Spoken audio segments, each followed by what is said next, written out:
Azərbaycan ərazisində oktyabrın 16-sına gözlənilən hava şəraiti haqqında proqnoz açıqlanıb. Oxu Az xəbər verir ki, bu barədə Milli Hidrometeorologiya Xidməti məlumat yayıb. Bildirilib ki, Bakıda və Abşeron yarımadasında hava şəraitinin dəyişkən buludlu olacağı, ara bir tutulacağı, əsasən yağmursuz keçəcəyi gözlənilir. Lakin oktyabrın 15-dən 16-sına keçən gecə və səhər bəzi yerlərdə çiskinli yağış yağacağı ehtimalı var. Şimal-şərq küləyi axşam mülayim, şimal-qərb küləyi ilə əvəz olunacaq.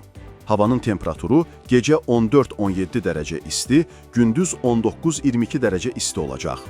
Atmosfer təzyiqi 764 mm civə sütunundan 767 mm civə sütununa yüksələcək. Nisbi rütubət gecə 80-85%, gündüz 60-65% olacaq.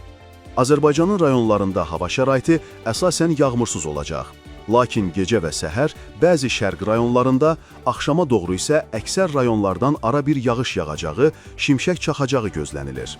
Ayrı-ayrı yerlərdə leysan xarakterli olacağı, dolu düşəcəyi ehtimalı var. Bəzi yerlərdə ara bir duman, mülayim şərq küləyi əsəcək. Havanın temperaturu gecə 10-15 dərəcə isti, gündüz 20-25 dərəcə isti, dağlarda gecə 2-6 dərəcə isti, gündüz 8-13 dərəcə isti olacaq.